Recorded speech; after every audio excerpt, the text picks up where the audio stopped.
Fuck yeah. You ready for the music? Fuck yeah.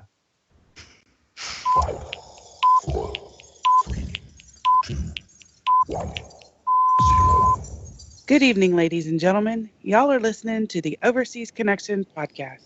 Shut up and sit down. Here we go! Would you kind? I think we're just getting started.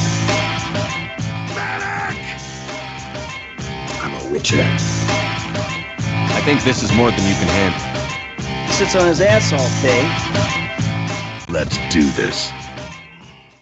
Hey, hello, good evening, and welcome to episode 393 of the Overseas Connection podcast, the official podcast of us and everything. And this is for October 22nd, 2016. This is a gaming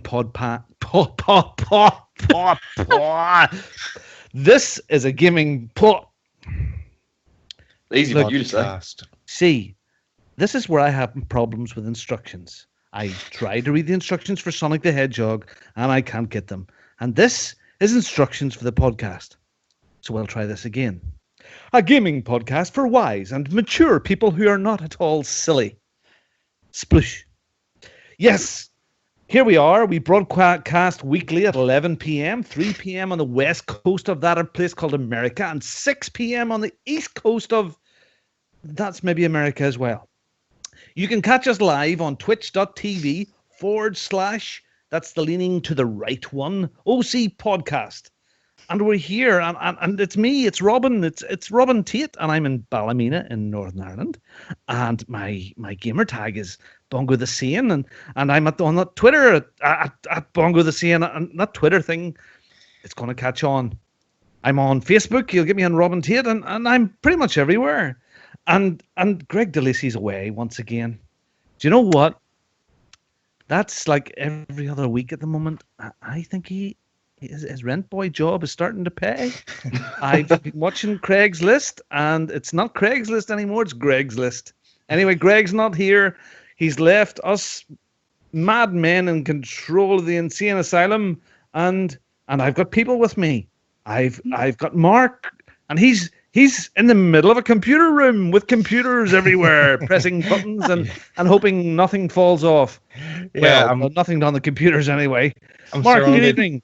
Good evening. Yes, I am surrounded by 3 monitors, 2 computers, 2 keyboards, and I don't know what the hell I'm doing. Yes, good evening, Robin. They're all plugged in and working now. Yeah, I've turned them off and on again.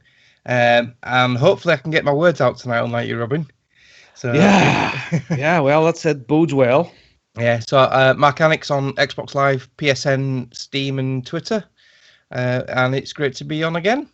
Thank you very much. Let's have a good show. We've got Kim here tonight, and Kim is sadly, for this moment in time, sitting in a house which will soon no longer be a house, but it will be a shed for cattle and deer. Actually, no, and a spider called Charlotte. Be there. Yeah. Yes. Is it coming down? Pig. Yes, he's changed his mind. It is now coming down. I will no longer see this bitch. It will be gone. Oh, wow. So soon? How soon? How soon is it going to be? God, I don't know how soon it'll be before this will come down, but I'm hoping before snow flies we will be out of it and into the new house, and you will see my new podcast facility. So, and does the snow land on the ground? Usually. So, Well, see... When you get that new house, you'll probably have a party, yeah? Party. Yeah, that's the plan. So, and maybe Dad, he might go away. Like friends of mine who went to Abu Dhabi for the weekend last weekend and left their just turned 16-year-old daughter at home. Yeah, oh dear. She was fine. She was 16. Nothing was going to go wrong. And what went wrong? She had a party to end all parties. And at 1 o'clock in the morning, the neighbours, where they were, not that far away from us, got a bit annoyed and called the police. And the police couldn't get into the house because the kids and young adults inside had barricaded the doors with sofas. Mm-hmm. Ambulances were involved in drink and drugs and goodness knows what all. And a lot of them were carted away because they were so intoxicated or high. And my friend got a call in Abu Dhabi to say, by the way, your daughter has been arrested. And you're so yeah. So maybe I that's don't going to have that happen problem. with you. Can we have that Oh, sort I of hope party? not. No, No. I don't have that Anyway. many neighbors, so they won't Yes, be you can really crank it up then. Yeah. Yeah, there you go. They'll probably be here if there are. So Okay, so look, that would be the norm. That'd be us, Mark and Kim and myself, and away we go. But tonight is a special night. The witching hour is close at hand. Halloween is almost around the corner, and we have someone very special with us tonight. And he is from Brighton in the UK. His first game that he played on an Xbox 360 was MK3, shortly followed by Spider-Man 3. Such a long time ago. He's not really a game player. He plays sports games like FIFA and Madden. He 100% games like cricket. And he loved Inside so much he completed it to 100%. And Wolf Among Us, 100%. So he's a friend of ours just for that. And who do we have?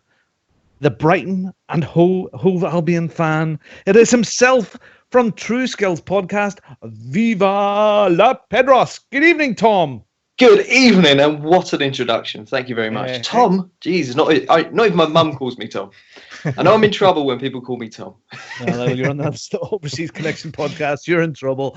Yeah. If someone calls him Tom, it's usually a judge or a barrister or something. You know what it is? When the wife gives me a call and says, I'm needed on your show, I have to take the call, don't I? Oh, definitely. Thank you very much for coming on. No, thank you for I'd having love me. to have it. I'm amazed that you can take so much time away from the production quality of the introductions for your show. I felt under so much pressure tonight with your silky chocolate tones that I had to come up with that. But Brighton and Hove Albion, Jesus Christ, come on, man. Well, so where look, you are geographically on the map. So look, just go with the flow tonight, and you'll see what happens, and chip in as much as you can, and let's have a good show, guys. Yeah, I appreciate it. So look, Mark, I see here that Yes. you've had a crappy week.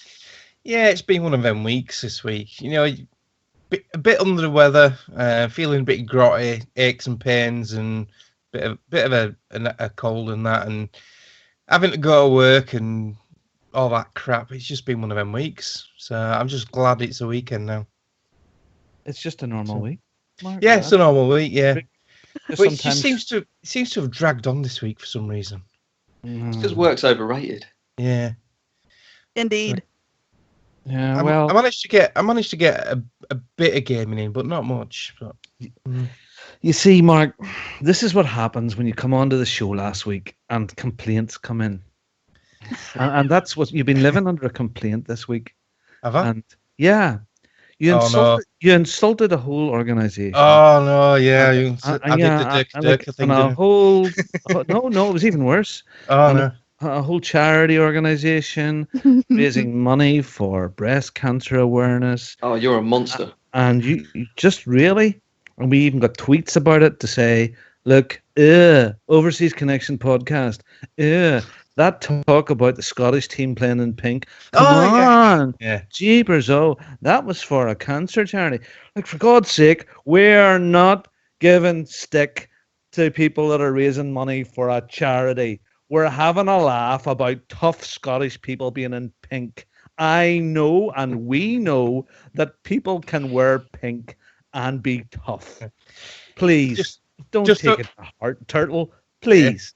Thank Right, you. but for the Apologise. record, until you've just said that, then you could probably tell by the look on my face, I had no clue whatsoever that was for There you go. a cancer charity. I thought they'd actually picked pink because when we were playing, I looked on Twitter and there were loads and loads of these comments saying, "What the hell are they doing wearing pink?" So I wasn't the only one. So yeah, apologies if I did upset anyone. It was in good Yeah.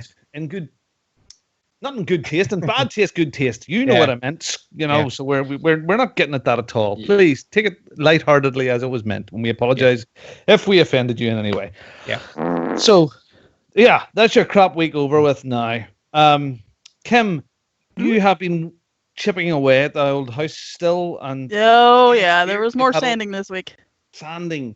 And Oh, do, you, yes. do you do that by hand, or do you have a big machine in between your hands? Yeah, no, I have a sanding sponge. So, sanding sponge and a ladder, that's me.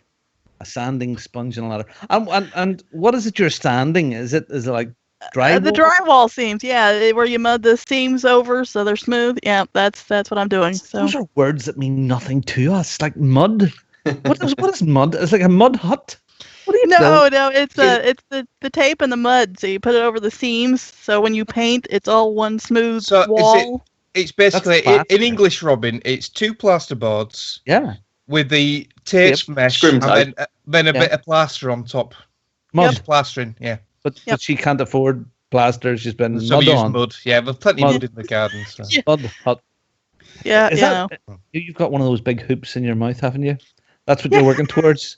You're going to I'll do get those them big things in up my your on my neck your too to yeah. stretch it out. Yeah, yeah. So it's just a Boy, terminology. we're gonna get the mud we're and gonna get the plaster. speech now. You Yeah, are yeah. indeed, yeah. Pez, what have you been up to?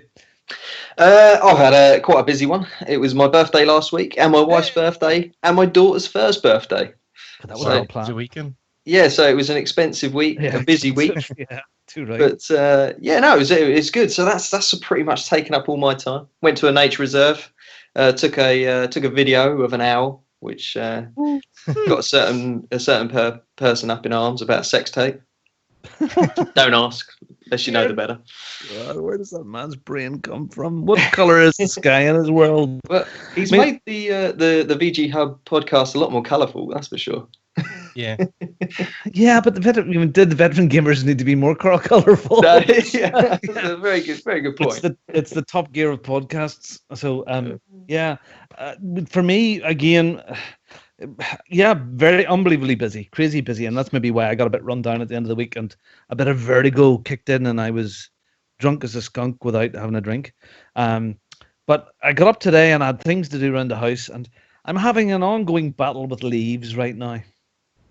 So I have it's starting to fall out. yeah, good. I've got a driveway from our top lane. It's about, I don't know, about 150 meters, 200 meters long, something like that there. And I have this blower, and I go out and I blow all the leaves. And I blew all the leaves this morning, first thing. And by 12 o'clock, all the little bastards were back again. So we have a thing going on, me and these leaves, because I've done it 3 times this week already, and they are not going to get the better of me. I must have a small deciduous forest growing up the side of my lane now, in a couple of weedy bins out the back. It's just anyway, it's a minor first world problem. I was about to say that you beat me to it first. Yeah, World problems well, right see, there. This time last year, I tarmac, got the whole thing tarmac, and I'm precious about it, and I like to have it to see the lovely black top. But You'll never win against the leaves. We had a workshop a site which is sadly shut down now. It was an old site. It was on back of the fire service headquarters in Bradford, and it was a nice bit of land and there was a lot of trees there. But every autumn the place was absolutely covered in leaves, and we used to always blow into the workshop, go on to where all the ramps are and into the brake rollers, and no matter what you did, you could sweep all day long and you'd always have them. So you'll never win, just Robin. live with sadly. it. Live with Yeah, it. yeah. Become one with the leaf. I know, or else start smoking the things. Yeah. Nice thing now, Man Cave 2 is almost finished. And when it is finished, I'll do a nice video and bits and pieces. The electricians were here this week. They put up my brass lights over my pool table. They've done all the electrical switches and bits and pieces. So that's all done. So the Man Cave room is finished. The networking's in, it's all done. And there's just the outside bit now. The painters are coming at the end of the week to finish that all. And yeah, I can't wait for that. It's all done. It's brilliant. It's class. It really is cool. I was offered a Red Bull fridge this week, but it was just a bit too big for the room. But I want to get a nice beer fridge out there as well, and we can come in and have that party. Yeah. So yeah. Okay. Well, Look, just before we start, then one big thing what I'm looking forward to on Monday. I'll just play a little sound clip to see if everyone's on the same wavelength. Pissing our pants yet? Boy, do I have a feeling we're getting close. this starts this weekend for the guys in America, and Monday for us. Battlestar Galactica. The next season of you need help. Yeah, the next season of The Walking Dead starts this weekend. Yeah, and I cannot wait. I think I'm a season or two behind because people kept dying in it. People die in it all the time. So you didn't see the last season then where it ended with Negan? Oh, man alive! No wonder you're not excited then. If I know if Greg and Nicole were on, they'd be screaming their heads off right now at that sound clip. No, you watch it, don't you, Kim? Kim is dispossessed. Wait, what now? Walking Dead. Don't watch it. No. You don't watch it? No. Oh, I started, and I don't know. I got sidetracked by 3 million other things, but I kind of try to keep up with it, so I kind of half-assed know what's going on. So, right. I mean, I know Negan is there, and I know we're all patiently waiting or impatiently waiting to see who he's gonna knock upside the head. So whose head Lucille is embedded into. So come on, Ped, save me now. You must watch this. Well, of course I don't. Good lad. But he has been watching Westworld. Yeah. I've watched season 1 of The Walking Dead. Really enjoyed it, but it's trying to keep up with series. I like to wait until they're all finished and then just binge watch them all. Yeah. I agree with you there. Yeah. I'm doing the same thing with Coronation Street. When that ever ends. Yeah. Well, you're talking about TV stuff. I mean, what I've really enjoyed this week is the 3rd episode of Westworld. It really is sort of. I've not seen this week's, but yeah, I'm loving Westworld as well. I've not seen this week's yet. It's picked up its stride this week, and there's a bit more depth to it. So this week's episode is very, very good. Yeah. So is this based on the film from the early 80s, 70s? Yeah, it is based on that. So it's it was like a Western Terminator. Yeah, like a theme park with androids. Androids, sex bots and all that sort of thing. Right. They all go a bit doolally. So that's good. Okay. And I've been working my way through Luke Cage, which is kind of cool too. I've not seen that yet. Yeah, I liked Jessica Jones, and I liked the appearances by Luke Cage in that. Yeah, so that's kind of fun. So a lot of good TV. There's so much good stuff out there at the moment. So it is, and you're absolutely right about The Walking Dead. It is very, very good. Yeah. But it's just sadly I've got the wrong people on the show tonight. I should have had Nicole and Greg on. Hey, excuse me. They've appreciated it. You're fired. The wrong people. Okay, so look, Peds. Seeing you're our guest tonight, what have you been playing, sir? What have you been up to in the gaming world? In the gaming world, a lot of my time has been taken up with FIFA 17. As that shock surprise. I know, shock surprise to anyone who knows. I wish I could join you guys more on that. Yeah, well, there's a mode on it called Pro Clubs where you only control one player.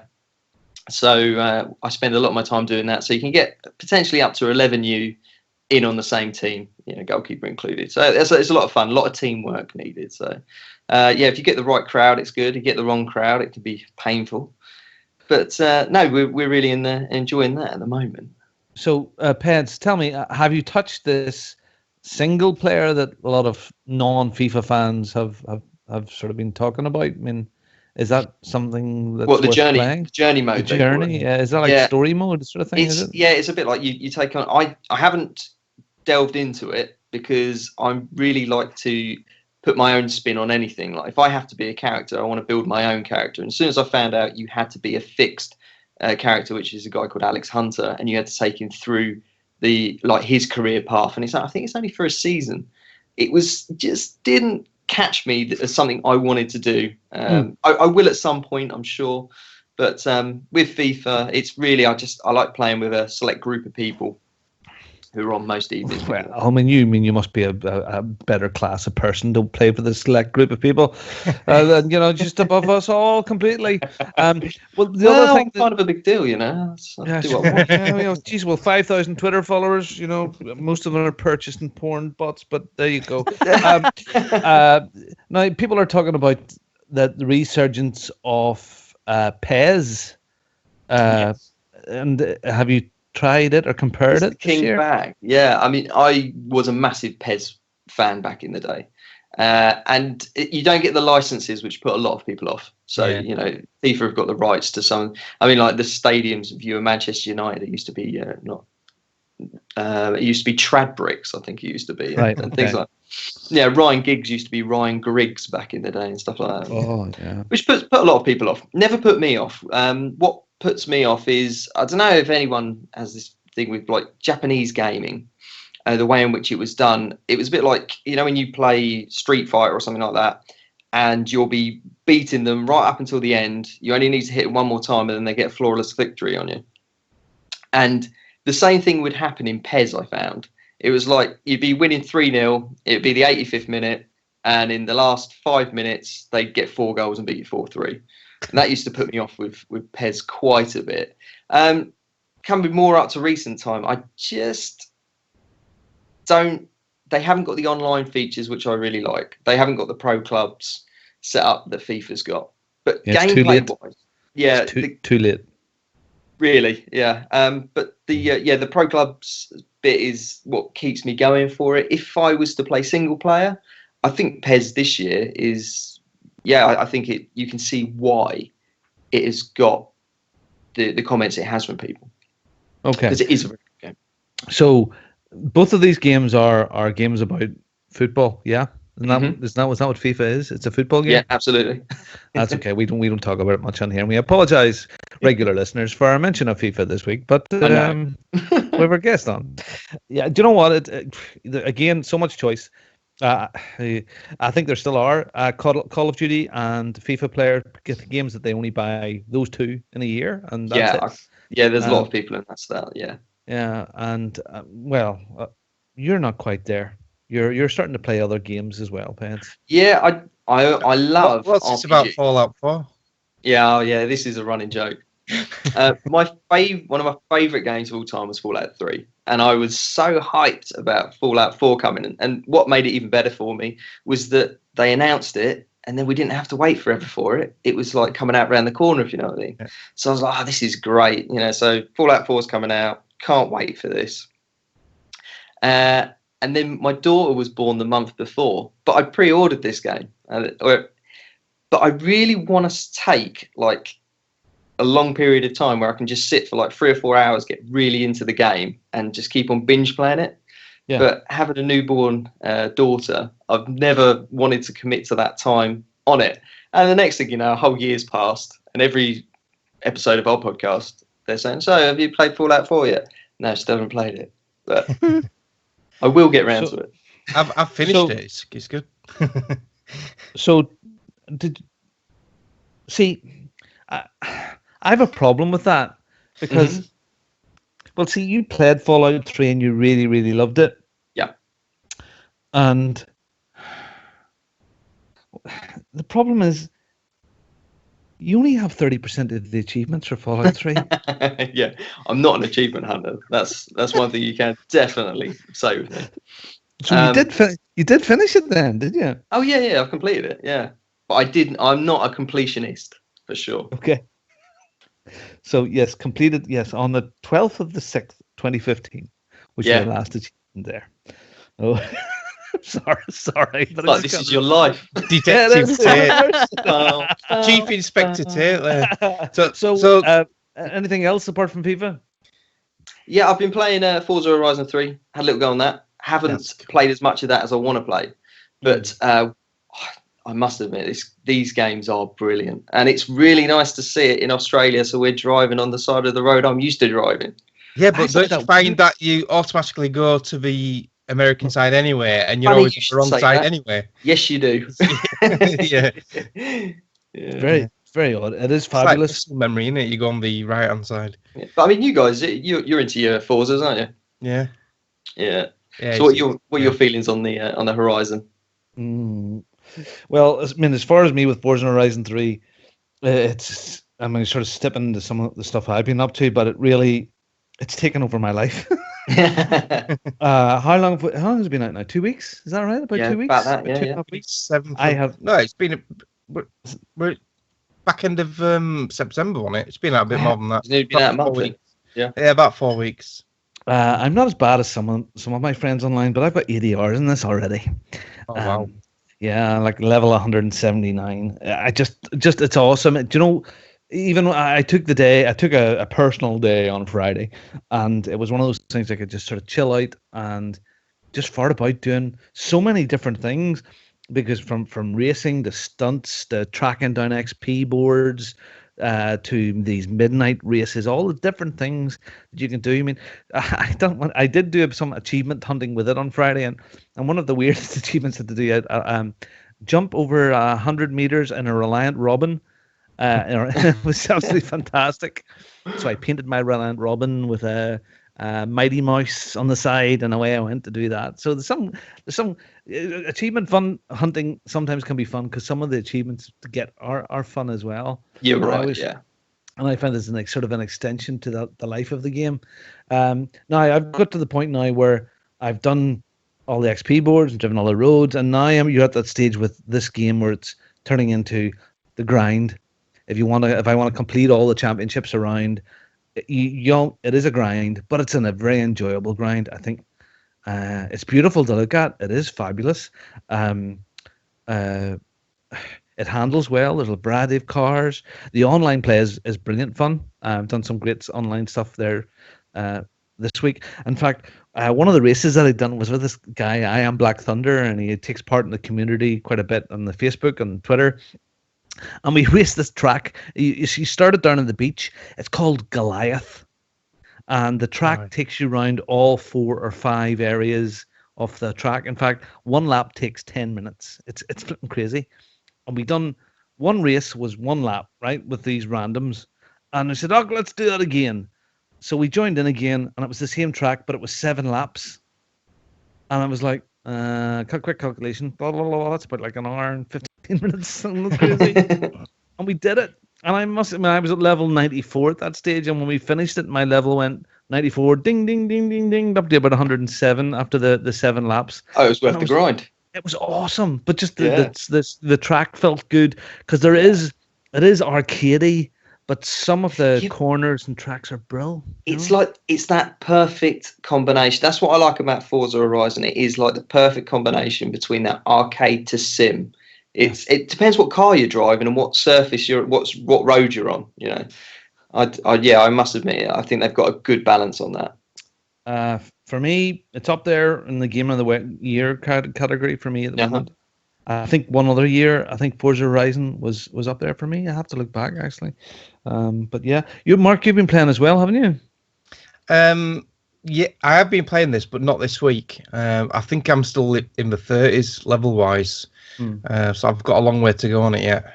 Yeah, because I heard Greg talking about it and how great it was, and I am going to be Mr.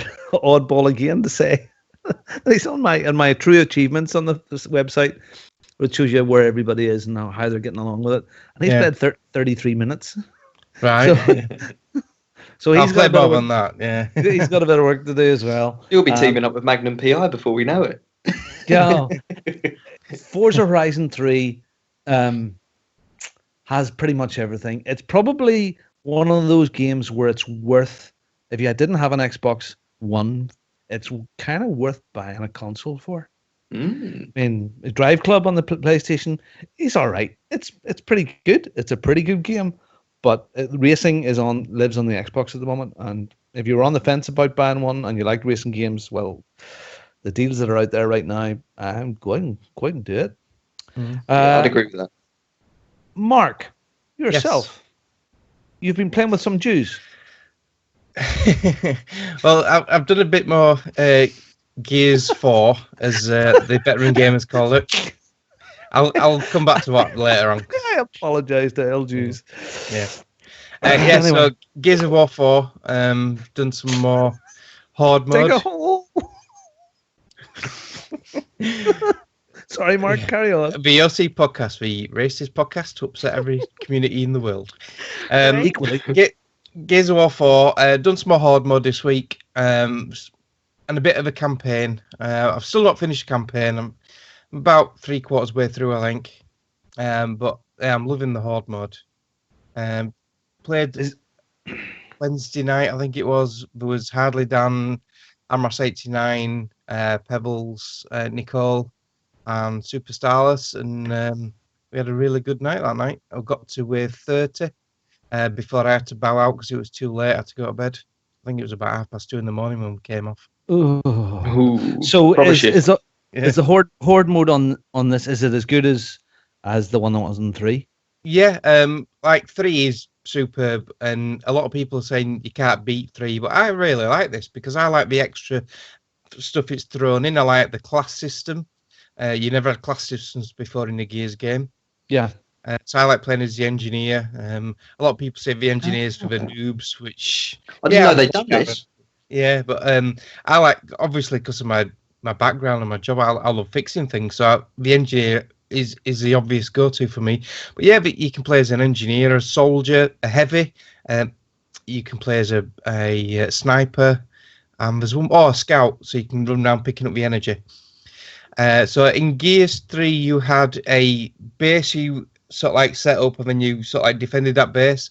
Similar idea, but you've got now a box, what's called a fabricator. So you set up this box where you want to do, and then this fabricator becomes the thing where you get your building stuff from, your fortifications, your sentry guns, your barricades. Yeah. And every time you kill an enemy, is that from the sea? I'm catching your disease. Every time you kill a bad guy,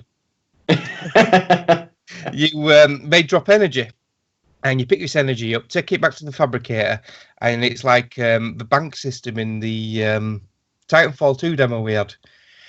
So you like bank this energy, and then you can use this energy to buy barricades. I can use that energy to repair barricades, etc. So yeah, it's quite a good dynamic. What level have you got to? I'm in Horde. I've got to wave 30, but I had to bow out time wise. But my character level is, I think it's 16. Nicole's way up there. Yeah, she's completed it twice. She's went around the story mode twice. Have you? Anybody else? Kim, you've been playing? Yeah? No. Pets? I've been slacking terribly. No, not a massive Gears fan. No, I played 3 to death. I loved the Horde. I loved the campaign. I must have went round it, I don't know, 2, 3, 4 times. I have a real dilemma, and I've been living with this dilemma this week. I can go out if I want to right now and buy Gears and Mafia and every other friggin' thing that's out there right now. Yeah. And I've put the brakes on. Listeners, this is what I'm thinking about doing. I'm thinking about buying nothing more new until Mass Effect comes out. Yeah, I can't see you doing that. No, I don't know. I don't know. It's starting to annoy me. It is. I mean, I have got Metal Gear to get through. I have got Far Cry that I haven't went through at all. I haven't even touched it. There's so much stuff there which is really good. And the problem is, if I don't buy it now, I will miss out on the multiplayer fun that you guys are having. That's the reason to buy it now. Yeah. But part of me is going, Frig Robin, if I calculate up what you spent on EGX and Res and a stupid Sony hat and all the other stuff that you bought this year, I've probably spent on gaming the guts of $2,000 this year on the games and game-related activities. It's just nutty that I'm not getting the value out of the stuff that I bought and moving on to the next shiny thing. I like completing my games. I like that, and it's starting to annoy me. I like the campaigns in Gears, but for me, like you said, the Horde mode is the key thing for me because of the social aspect. The number of Friday nights, that was the highlight of my week, was Friday night with Kim and Nicole and David Alien and a few of us playing Horde mode on Gears 3. We played that week after week for months and months, didn't we? Oh, yeah. A lot. I absolutely loved that game. That was the highlight of my week. A long working week and then Gears on Friday night. I think that's when we first really got to meet Nicole and stuff, wasn't it? In Gears 3 and some of the Halo nights with Womble and stuff like that at the time. And, it's just, she was this weird Texan girl with a sexy voice, and yourself, Kim, was in there as well with your sexy voice, and we just wanted to play with you and hide in that church while like you all tried to come into the door in Gears 3. Exactly. So I mean, if it's anything like that, that's Gears would be the one would buy. I want to play Mafia. I want to play these things, but it's now 50 quid a time, and it's the money. I can do it. I have the money to do it. That's all right. You know, I do okay. It'll not kill me, but it's just the point of it's time, isn't it, as well? It's time. I hear you. Because I've got enough games I could play all the games I've got now. I could play them all, and I could probably do a year without running out of games. See, there's a thing. But when I've got Greg texting me saying, "Oh, this is out next week. We're going halves on it. We're going halves on it." I'm thinking, "Oh, I can't really afford this." But go on then. I mean, there's this thing. Some of the midlife gamers, they had set up this thing about the year of shame, and I think that was a fantastic thing where they had set rules and they weren't allowed to buy any new games. They could play some of the free ones, the PSN and Xbox games, but they weren't allowed to buy any new games for a year until they listed their whole back catalog until they done that. And I think that there might be something in that. I might be up for that, you know. So after the new year then, Robin, we could do like a challenge for that, couldn't we? There's 2 games next year that that's it. There's 2 games that I could almost do that with, Mark. And this is we haven't talked about this, but I could live with Mass Effect and Red Dead if it comes out. Red Dead. If Red Dead comes out at the end of next year, both lengthy games, they keep you going. Yeah. No. But I could almost commit to say that, and maybe allow yourself 1 or 2 indie games below 15 quid throughout the year that came out. So you had an Inside or something like that there. I could maybe get through a whole year. That would be a nice exercise to see. Well, we'll talk about that more. Look, listeners, if you think that's a good idea and maybe you have an interest in doing that, or like having our own year of shame, whatever it may be, that we get through that backlog, let me know. Email the podcast or email me directly at robin@ocpodcast.com, and we'll maybe come to that. Anything else? To pay us to do it though, because we'd have to do it we'd have to do it for charity, wouldn't we? The charity. So we'd have to raise some money. Yeah, do something like that. For Extra Life off the Games Aid or something. But so the second game I've played this week, getting back to your nice comment earlier, Robin, is and depending where you're from, actually, if you're from America, then you do say it that way. We say Stardew Valley. Yeah. And Americans say Stardew Valley. So that's where I was coming from. I wasn't being completely repulsive, people. Yeah. So all those Jews are stars. Yeah. Star Jews. Horror. I've been playing a PC game this week. Oh, all that wankery going on over there. Yeah. This was a recommendation from Fraser. He recommended it to Getting Tacos, and I had a look at this, and I thought, I like these sort of like little silly, quirky little indie games. And it was part of the Humble Bundle subscription thing, which is only like 10 quid a month, and you get this free. And the game's 15 quid, so thinking up there instead of down there, and I thought, well, I'll subscribe for 1 month, I'll get this game for free, and I've saved myself 5 quid. So that's what I did. Good shout. Right, so this game, it's a I don't even know what genre it is. It's like is it an RPG, is it? No. Yeah.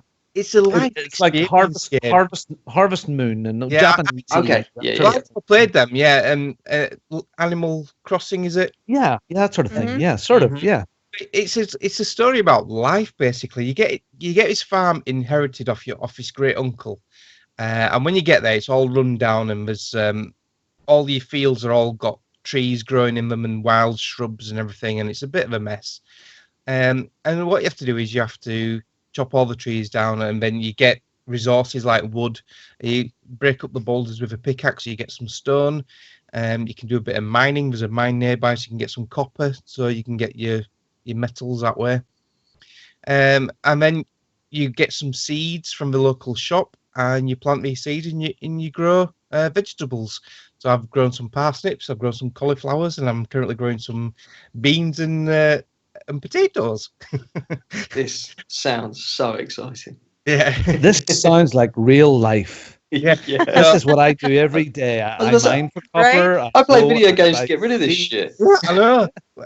But it's just something about this. It's so charming and it just grabs you. So as you're doing your daily duties, you expend energy. And once you've used all your energy up, you have to go to bed and sleep, and then you get up the next day. And if you don't, you end up collapsing on the floor, and the doctor... you wake up in the morning and the doctor's taking you home and charge you 50 gold for the privilege. So each day goes by. Can you get like a Bupa insurance so you don't have to pay that 50? Or, you know. So you start off on the 1st of spring.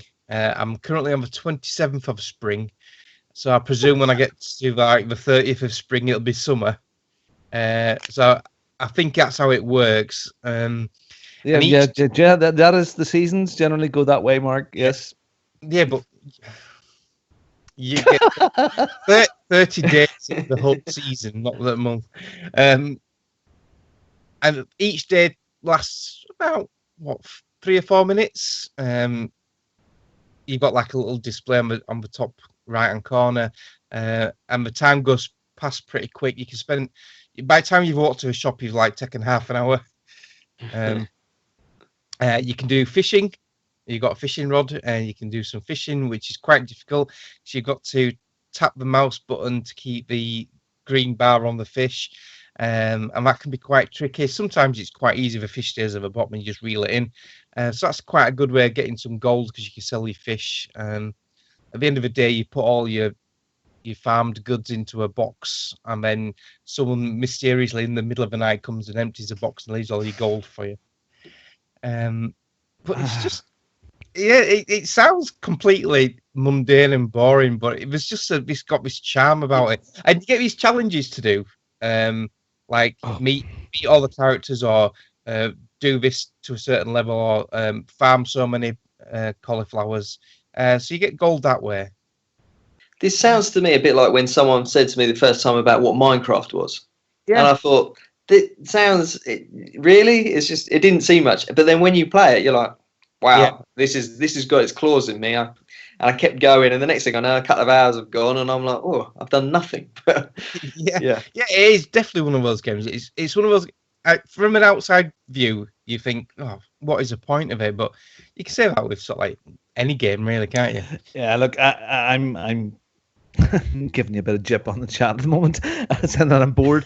Look, I know Duke played this to death and loved it. I know my son Charlie played this and played it for weeks and weeks and weeks on end, and he kept on coming down and telling me about his big vegetables. I said, son, you're only 11. It'll give it a couple of years. Yeah.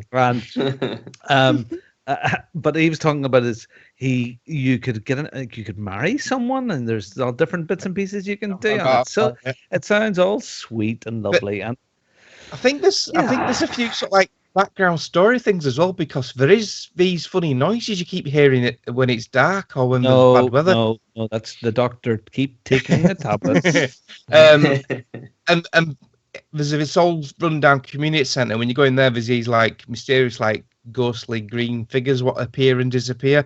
So there's a bit of things to explore and that. So yeah, I'm really enjoying it. Okay, you're enjoying it. You're going to keep on playing it. Yeah. Yeah. Okay. Just you look like a happy child. Yeah. A happy child. He's loving his new toy and his PC wankery. Does it look okay on your PC? I mean, your PC is now performing? Then you've got it all sorted out. Yeah, it's running perfectly. Yeah. Excellent. Sorry, we're on it right now. Is your PC running this? Yeah, the PC is hosting the Skype call and doing the broadcast on the OBS. Let's be nice to it then. Yes, yeah. Let's not jinx it. It hasn't fallen over yet, like any microphones or anything. So never go away, never gets old. Got old. Kim, yes. You're cutting edge. You are cutting edge. You have been back in 1915, wherever it was, and you've been playing Battlefield 1? I have a little bit of the campaign. So. Oh wow! And I hear it's all cut up into lovely, lovely little stories and lovely little bits. And even is it right that in the tutorial, if you die, it throws up your name and where you died, and then it shows you somebody taking a letter home to your mum and stuff like that there, and it's all sad. Well, I don't know about that. I didn't see that, but it does throw your name up there. It says, such and such died, and he was born this year, and he died, of course, this year. And I know because I died several times. Do you press X to mourn? Yeah. Send some flowers, But no, it's really good. And I mean, I know a lot of people think Battlefield, the campaign, nobody played Battlefield for the campaign, but this time the campaign is actually pretty well done. So I've heard a lot enjoying of people it. say it's really good. Mm-hmm. Yeah. Yeah, it doesn't pull any punches, does it? It's quite. No, it gruesome. doesn't. Yeah. Oh yeah. For years and years, they looked as if they were always on the catch up to COD. They're always trying to compete with COD, and I think they've kind of just done their own thing this time, and they've got out of that shadow. They have their own style. Battlefield is and Battlefield 4, as bad as it was at the beginning, has turned into a monster of multiplayer goodness for lots of people, and looks like they're continuing that with this here. And I love the idea of the hard hitting bit. I mean, like Valiant Hearts, but in 3D. Yeah. Oh yeah. That's cool. I think Battlefield has got it. If you like big multiplayer maps, that's your game now, isn't it? Call of Duty's not giving you that. So if you want it, that sort of stuff is there. They've got that market. Exactly. Have you dabbled in any of the multiplayer or just the single player? Not since the beta, but I mean, I played a little bit of multiplayer during the beta. So, and I mean, it was really well, done too, of course, and I'm not sure anyone's played the multiplayer, have they? They're having server issues. Oh, right, really? It's been working tonight. I had a two quick rounds tonight after I set the system up before we started coming on live.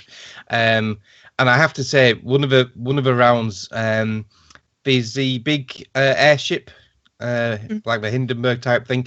That's flying around, and it got shot down, and it comes down in a massive ball of flames, and it is absolutely spectacular to see that come down.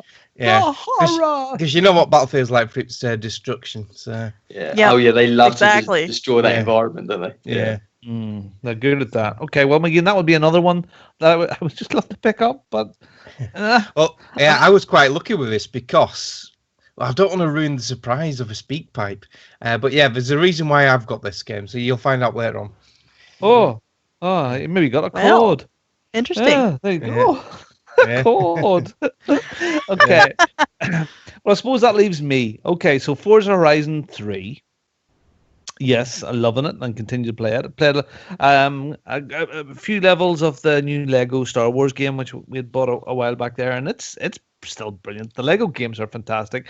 I know Peds loves the Lego games too. He's even 100%ed some of them. It's fantastic. But this new one is lovely. It has all of the bits for the kids. It has extended some of the gameplay techniques where you can choose where you build a thing and you have to destroy a thing in the same little area that you're in to use for one thing and then for another thing. And it has those lovely nods to adults in it as well. The adult jokes, like your Toy Stories and stuff like that there, where it's not just for the kids, the adults can enjoy it too. It seems to be a fair bit more depth in it that way as well. And it's following the story of the movie, which is good, and it's funny, and it's not laugh out loud stuff, but there's good humor there for real Star Wars fans, and that's good. It's a Lego game. The biggest thing, I suppose, that apart from Forza, is my new Sony hat, and so my hat arrived on launch day, and I had the demo disc only, and it takes about, I don't know, not long, 10 or 15 minutes. I'm looking at the little box over here right now. I'm going to turn the camera on and show you. Actually, it's just sitting just down in here. So Stu was quite impressed by the box because apparently it's got a hinge. Yeah, it's got a hinge on it, right? It's a nice package. Yeah. So this little thing, if you can see it there, I don't even make it out. It's a little small box, and that's where you connect into the HDMI port of the PlayStation, and then there are two cables go into that front of that little box. At the moment, there's a little red light along the front of it. It looks like a Cylon from Battlestar Galactica. So you plug that in, and there's a cable of about 10 feet and then you plug your headphones into a little switch device, and away you go. And it comes with a little set of buds, and it's a very, very well made, very nice piece of tech.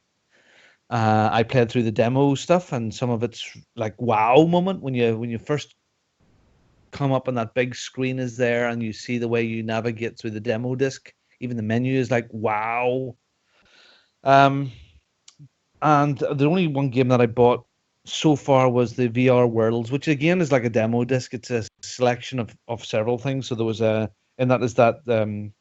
London heist bit, which is like this car chase, which are leaning out of vans, shooting an Uzi and reloading it, taking the clips out of a cartridge or a glove box and putting them into the gun, and there's good fight scenes in it, but it's only about 15 minutes long. It's great. It's a great proof of concept. Fantastic. There's the one you go down in the cage underneath the sea and different bits and pieces like that. So here's the thing. As impressive a piece of tech as it is, the graphic quality isn't fabulous. Stuff that tries to look real doesn't. It looks like PS2 stuff. But the stuff that is stylized is pretty darn good, and it works really, really well. If you ever get motion sickness, this might be a challenge for you. So I suppose the easiest way to test this, and there's a very, very simple way to test whether you'll get motion sickness with VR. What you need to do is either drive or fly quickly to Universal Studios and go on the Harry Potter ride, the new one there in the castle, or the new King Kong ride, which just opened a while ago. If you feel at all nauseated with those, you're not going to get on with PSVR. I get nauseated on Harry Potter. Oh, so dear. So on one of the games I was playing, it's this one you're in space and you're in this sort of a mech and you're jumping. Riggs. Yeah. No, it wasn't Riggs. It's another one. Right. I can't even remember the name of it, but you sort of jump from asteroid to asteroid, and maybe you're on a flat surface, but you jump to the left hand side of the asteroid, so you're like turned that way. Yeah. And then the world levels round again, and you're out in space. And I was playing for about 20 minutes, and I could feel the beads of cold sweat on my forehead starting to come, and I just had to stop. Yeah. And it looked graphically it was okay, but so just be aware that if you're thinking about this and if you ever get the tall woozy, it's not quite there yet. This technology is still in its infancy. I am looking for. Sorry, I was going to say I've got two questions for you. Yeah. First one is I've seen a lot of people with this VR falling over and stuff. Have you taken a stumble with this yet? No, not yet. No, no. I haven't really played a lot. I mean, Charlie had it on and he was bumbling about a bit. There's one of the little demos which is like you have to head the ball, so you move and you're heading into the goal. That's all you're doing, and he was getting it could get out of control very, very quickly. I saw one with Ronnie O'Sullivan. He goes to do like a shot, and you can see him move forward. And he's like, "No, I'll just lean on the pool table." and he goes to lean down, and bosh, over he goes. There is parts of it which are just feels so real. Just there's in the VR worlds. There's this one where you go in a cage and you go down, and there's a shark attacks you underwater and stuff like that. But the beginning bit of it, you're in this big, massive, like a Roman vestibule, like so in every archway there's a different game and you can look around and go into it. And the water one, this big ball, this big sphere of water comes and is right in front of your face, and you have this 3D representation of the PlayStation controller. So it's in your hand, but as you lift your hands, it's right in front of you in the VR world, which is really cool. You can push your hand forward with this pretend VR controller and push it into the water ball, and the water ball splooshes, and it looks fab, and there are wow moments there. I ain't sold yet, and I gotta say, Tethered is released. I've pre-ordered Tethered. When's that out? Monday. All right, okay. Monday, this Monday. If I don't get on with Tethered, this thing is going bye-bye. Yeah. So that was my second question. Mhm. My second question was, have you got buyer's remorse on this one? I know I'm an early. But Look, I was thinking It's about too this early for you. because I did hear Stu on Veteran Gamers. I listened to it today, Yeah. and he was saying that yes, he had to have a little bit of buyer's remorse. I am not the biggest Sony fan. Yeah, I have a PS4 from launch, pretty much a couple of weeks after launch. I find it I'm sorry, I find it a pretty lifeless machine. And as a machine, it does things very, very well. But Xbox is my home. I'm sorry. I make no apologies for that. If it was on the Xbox, would I think any different? I don't think so. I really don't. Yeah. I plugged the Xbox into it. That was kind of cool. Okay. Yeah. Yeah, So you it just cinema mode, can't you? yeah. Oh, yeah. And anything that has an HDMI output, I suppose you can plug it into your ordinary TV or anything like that. I just don't think there's anything. Sorry, buyer's remorse. Do I have buyer's remorse? No, I don't. I'm an early adopter. I've always been an early adopter. I had the ooh yeah. I friggin' get everything. I like to try it, see it, and I've experienced it. But I just don't think there's enough there within the next 3 or 4 months, really, to have that thing sitting there. I was surprised. I mean, it's been here, and the kids played with it as well a bit, and I kind of expected them to want to do it all the time. And no, will I do it? You tethered Monday and Tuesday. This time next week, I'll have a better idea whether. Sure. Yeah, because tethered was the thing that impressed me. I played all these other sort of demos before, and they were okay. But tethered is the first proper game that I'm going to play on it. So, yeah, it's beautiful. It's a fantastic piece of tech. It's lovely. It's impressive. It's down to the developers now, isn't it, to actually make use of that tech and to wow you and make you involved in them games. Well, I mean, there's a bit in sort of the news and a wee bit later on, and that, you know, if they sell enough, if they get the right numbers out there, it will encourage small development teams. That's exactly to make something good, because there isn't that much there, and if they have a really good small game, well, that they can be quids in. So yeah, that's it. So I'm sort of out to lunch at the moment on it. It's good tech. Should you go out and buy it? Look, you know what? If you've got 400 quid because you need the camera as well. If you've got 400 quid and you're not worried about spending 400 quid, go and do it. It's a great experience. There are wow moments in it, but if 400 quid is a problem, it's not worth getting. It's not a gaming platform yet. No. Maybe down the line. I'm not totally sold on VR anyway. A couple of years ago, the True Skill guys, they got a tech demo of the Oculus Rift. Yeah. One of the real early ones. I had to go on that, and it was in it was on a roller coaster. It was like a toy one. It was quite strange. Yeah. But like I said, the graphics weren't great, but what threw me was the experience you can get from it. When I was going up at the top of the roller coaster, as it came down, I got that feeling in the pit of my stomach, which I've always associated when you're on a roller coaster, that is gravity causing that. And so maybe it's muscle memory telling me that's what the feeling I should be getting, that sensation. But you actually get it. You get that feeling like a dip in your stomach, and I was like, "Whoa, this is actually really immersive." Yeah. Yeah. Well, I see like some guy called Step J's in the chat right now, and he's talking about Forza VR. You know, he sounds like a bit of a knob, if I'm honest. Yeah. He's probably a wee squeaky voice, wee small man. You know. Anyway, I played the Drive Club demo, and it does sit you in the cockpit. It was also a vomit comet. It was really bad. Graphically, it didn't look great. It was fun sitting in the cockpit. It was a back mono, which is an open top car that I was in, and you could turn your head right round and look at the guys that you've just passed to see where they are. That bit was cool. But the graphical fidelity for something like Forza and stuff like that there. I hear Project Cars on the Oculus is pretty cool in VR.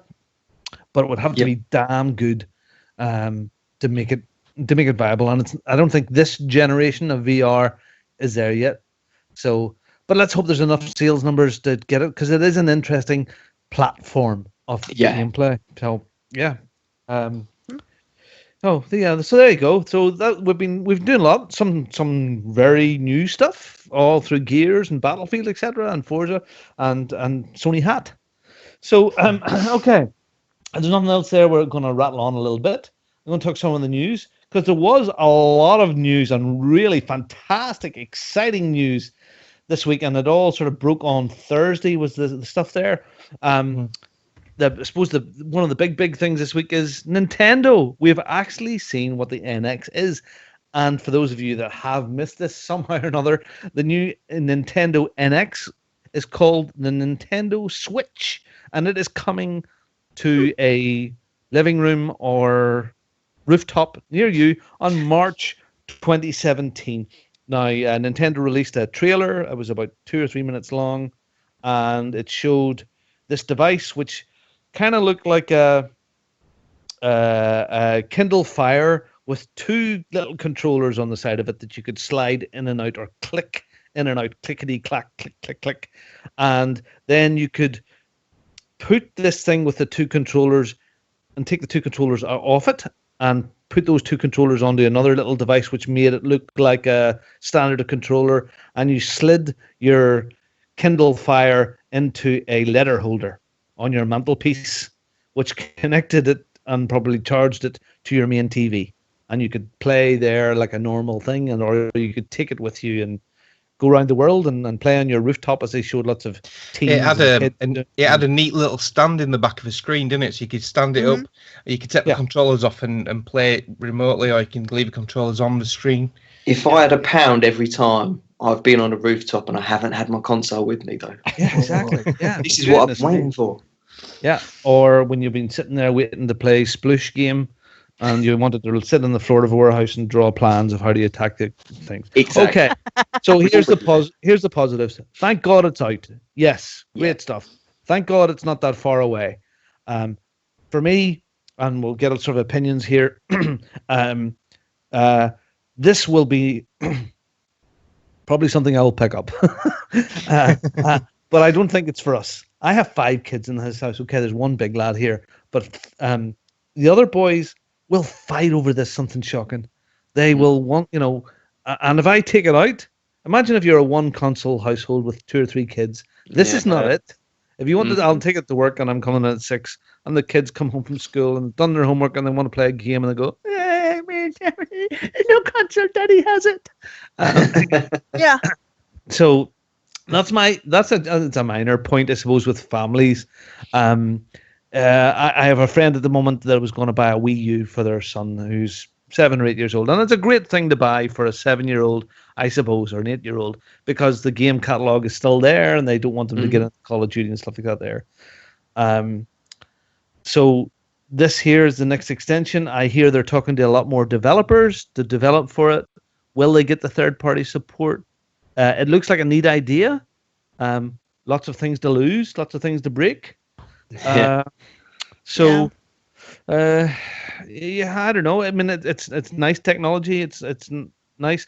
I suppose we've come to accept that this piece is going to run on some sort of Android chip. We've accepted that Nintendo will not be the most powerful device out there, but we know the types of games they make, and we're happy with that. I saw a news report confirming that the cradle the screen sits in when you're sitting in your living room, that is not the main console. So I'm presuming the tablet is the main console. Yeah, right. Which is a little worrying for the power wise. But having said that, look how powerful some of the iPads are, the Galaxies are, the Surface. For the size. So, but do we know price point on this? No, they didn't release that. No. So I've heard 250, 300 quid. 250, yeah, I heard somewhere between $300 to $350, which would probably equate to the same in pounds, really, if that is true. But I mean, even if you said ceiling of $350, I mean, if you took a powerful iPad, I mean, what's that going to cost you? Yeah, $600-700 quid. Yeah, I mean, it would need to be more powerful than one of those to run what it's doing. So that's what, like you say, that would be the reservation for me. Yeah. So. Yeah, when they were showing what was Skyrim running on it, wasn't that Skyrim? It looked like Skyrim in the demo on that video. The old Zelda. Wasn't it? Yeah, or was it? Yeah. There was Zelda, but there was the Skyrim. He was playing the Yeah, no, you're right. Yeah. There's rumours it's getting the new Call of Duty as well. So, the things I liked about it was I actually liked it. It's the first Nintendo console what I'm actually interested in, which is a shock. And even Nicole agreed with me, and she was the same. So, although she doesn't hate Nintendo apparently, but I know she does. I like the idea of it. I like the concept of it. I think I predicted that. I know it's an easy prediction, but I think I predicted like a home console come portable device, a hybrid. I like that idea. It's quite cool. So yeah, I think it's quite a neat little unit. And the biggest thing I like about it, they did not call it a Wii U Switch or a Wii U something else. That would have been. They dropped the Wii name at last. That would have been the biggest blunder. Yeah. I mean, that was the biggest blunder last. I got a Wii U, and do you know the only bad thing about that is the name. Yeah. They called it something else, they would have sold a shed load more. Yeah. It caused so much confusion, didn't it? It did. We can do this. We can do this again. We can do it again. We can find the magic again and sell more Wiis. If Nintendo, you're right. That's what smart, if they are smart with their marketing over the next few months, this will sell bucket loads. I know it will. I think Robin hit the nail on the head for what this is. I don't know that it's necessarily us, but no, I mean, if you've got kids like 7 upwards, to be able to go on like your family trips out and then take that with them, and they can put it in the back of the car and they can play 2-player off it and stuff like that. I mean, that's gonna make life a lot easier when you're going on a long car journey or something. Or if mum and dad want to watch TV, they can say to their kid, "Oh, right, get it off the TV, get it on your little tablet, and get over there and play it with your headphones on while we watch TV." Yeah. So it's definitely family orientated. So I think it's going to do well for them. I'm a fan of Nintendo, and I've been excited about this coming out to see what it is. And when it came out, it hasn't blown me away. It's sort of, do you know what it is? When I look at things, like same with controllers of anything, I like traditional gaming. Give me a controller, and I want a controller which feels sturdy. I don't want something which feels like it's going to break or it could fall out of my hands. And I know that there is a controller with this, but when I see all these, the Switch which clicks in and out, I think, is this gonna wear out over time? Am I gonna be stuck going, what's the durability on this? Until we get our hands on it, we won't really know. But that's the first thing I'm looking at going, oh, is it or is it not? Yeah. But you can imagine the kid taking it out and playing with the mates, the amount of broken or cracked screens they're gonna get. That's another worry I'd have if I was buying that. If I was buying that for a young child, how strong the glass is, if it's Gorilla Glass or whatever. Yeah, well, where did the left controller go? That's a really good point. Really good point. Yeah. No, I mean, I did like the way you could use them like the little Wii controllers, like you can turn them around. Put them together or turn them around, yeah. Okay, so reality check. How often do you use a mobile device? I have a Vita, and I use it 2 or 3 times a year when I'm away on holidays or stuff like that there. So, I mean, you like this, Mark, but where would you use it? Well, that's it. I wouldn't. I don't even play games on my phone much. I have a Vita. When I first got it, I loved it, and I still love it as a piece of tech, but I hardly ever play it anymore. No, I would still love one to have a portable device to take on my holidays. Yeah, that's basically it. Yeah, you take it on holiday. To play good Nintendo games. Yeah, I like the idea of that. Or I would play the Nintendo game on the sofa when the TV's on or whatever. And that would be a good thing to have. But it's interesting. It's nice to see a new spin on it. It's not going to be the most powerful device ever. Lots of questions. Wi-Fi. Will they get the online play sorted out instead of all this complications? That'd be nice. Yeah. Instead of all these silly numbers and stuff like that there. But it's exciting. And it goes click a lot. Click. Clickety click. Okay, next big thing. And for me, this is as big as that news. Oh, this is bigger for me. Yeah. And to think already, I'm getting this. I trust these guys impeccably. And whatever they do, we're gonna suck it up. And that has to be one thing. And it started with a logo, a red screen on their news site, red with an R, Rockstar logo, which happened about Monday or Tuesday of this week.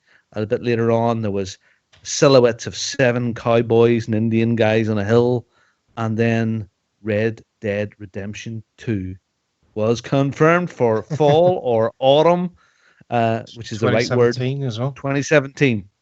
Yippee-ki-yay, motherfuckers. Really Damn right. God damn it. And we've And seen that trailer. That trailer, fucking hell, brilliant. Just beautiful. If it looks, okay, not gameplay, but damn it, if we even get 75% of that, Yeah. wow.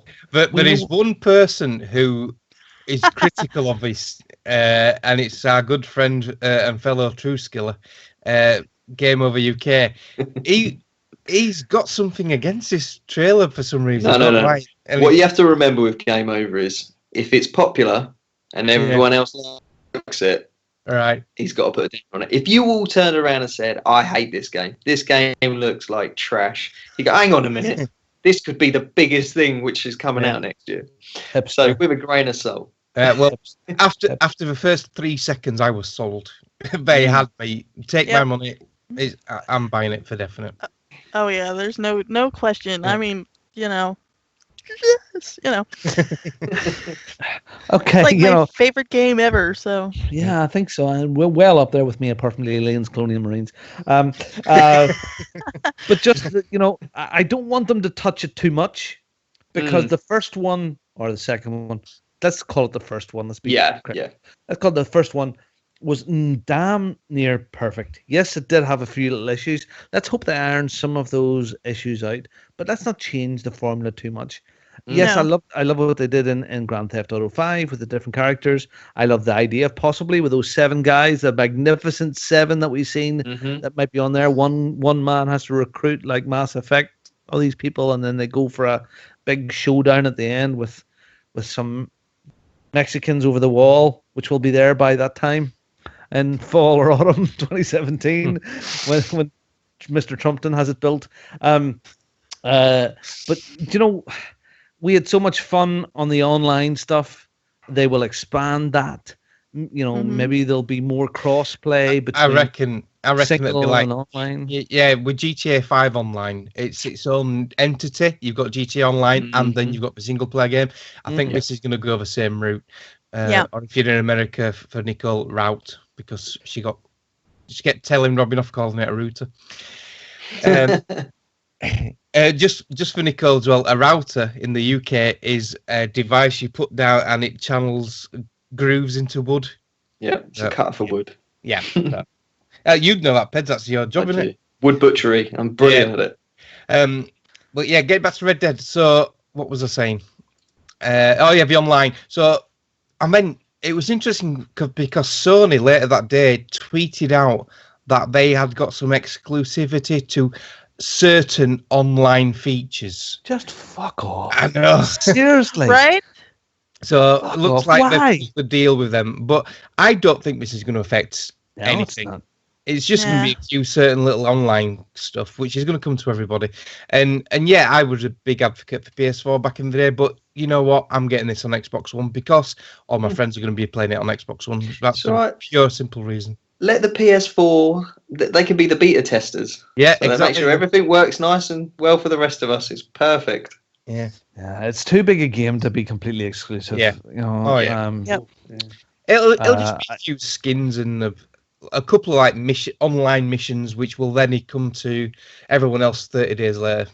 Yeah, and that's nice. And if you're a real Sony fanboy, you'd probably going, "Yay, fantastic!" But it just kind of felt a bit, Yeah, a bit like pink uniforms. It really was. It's really Sony. A song and dance about it were Sony.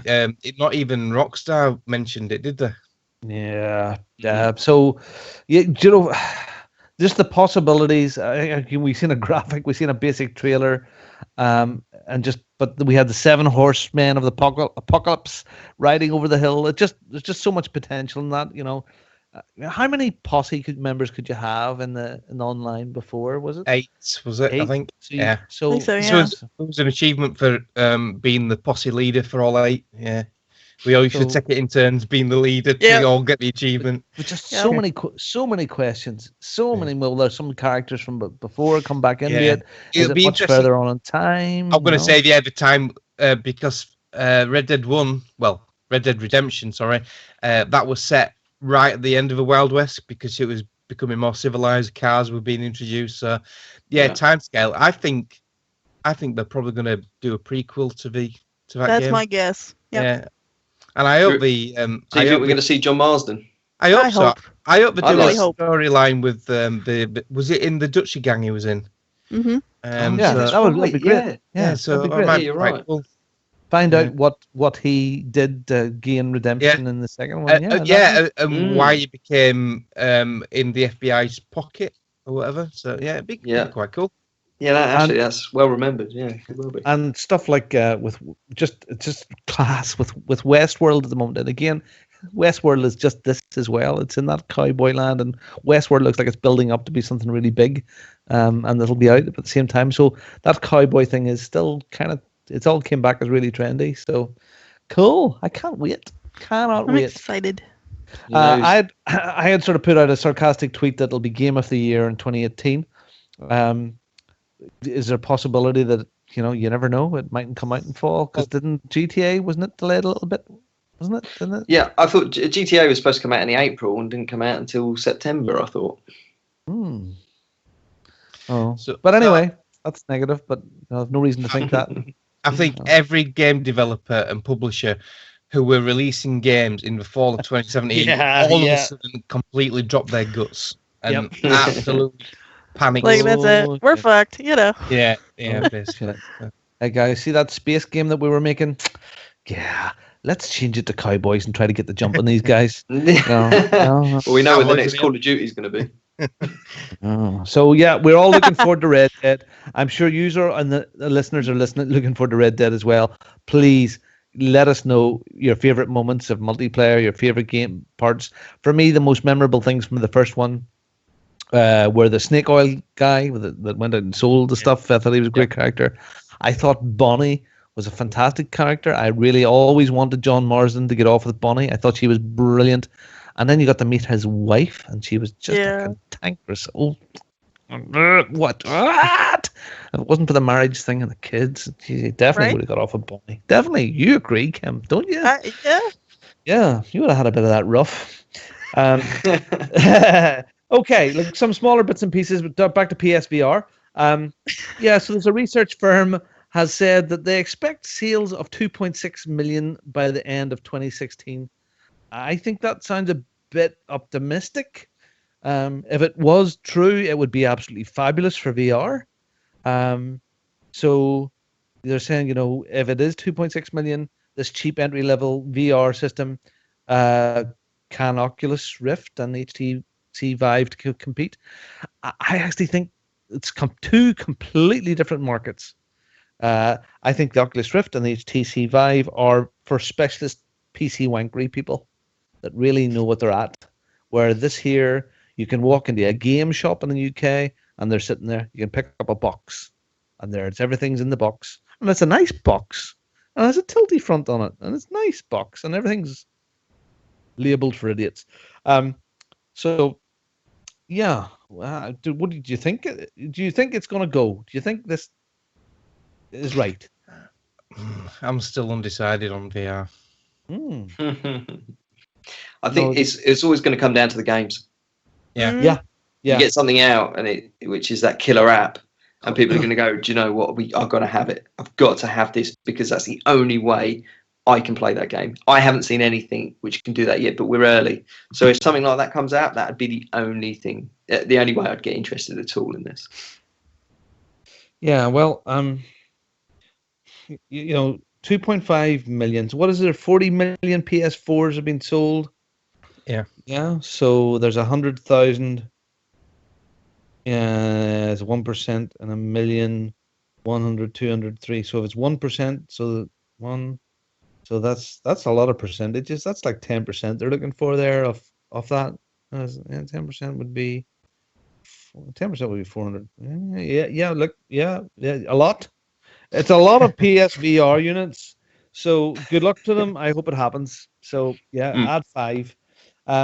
Okay, so other sort of Sony news there. Wow, IGN has now said that The Last Guardian development is complete and the game is ready for its December 6th release date. My good mate in Sony, Shuei Yoshida, has confirmed the news on Twitter. He said, I've waited for a very long time to say this. The Last Guardian has gone gold. I'm so excited for you and to help experience it. He's a lovely man. Got to meet him at EGX last year. Lovely, lovely, lovely guy. So that pile of pants is coming out on the 6th of December, and I hope you get everything that you want from it. Yep. I seen enough at EGX this year, and it was a large 8-foot high foot. It looked like a palm tree. They ended up being 2 of them. Yeah, I don't know. It could be one of those Duke Nukem nightmares of absolute crap. It's been in development that long, so I don't know. Don't know enough about it. And the other little games that passed me by, the PS3 ones, that were where it's related to, but I think it's gone. We'll see. I'm getting mixed up. I'm getting mixed up with the Chocobo things from EGX. Them big creatures walking around. You're on about the big foot, aren't you? Yeah. I'm getting mixed big foot at the one other side. Okay. I mean, The Last Guardian. Would that be anything that you guys would buy? Is that? No, I'd probably pick it up on a sale when it's like less than half price. But yeah, I was never over enthusiastic about it when it was announced for PS3 all the many moons ago. It feels like this game's already come out. It's weird, isn't it? Like when I see it, I'm like, is that game not out yet? It's like I just know there's a big dog or something in it. A big dog flying around the place. So odd. Okay. In better news of old stuff that's came out, peel open your oranges again. The Orange Box is now available to play on Xbox One through the fantastic backwards compatibility mode. And once again, you can swing your crowbar in Half-Life 2, buy a hat in Team Fortress, or jump through your hole in Portal. So that's a great bit of news if you still have your Orange Box, which I still have. Yeah, I think I've still got mine, I think I'd love to play a bit of Half-Life again. Unfortunately, those guys don't know how to say the word 3. And that's something that I would love to see. I'm glad this has come to backward compatibility because I still haven't played the episode 2 yet. So I'm gonna do that now. I haven't played any of these games, so when I saw this came out, I was like, do you know what? This is great that it's coming. I went to go and see if I could get it on the Xbox One, but you can't. You can only buy it on the 360 dash or through Xbox.com.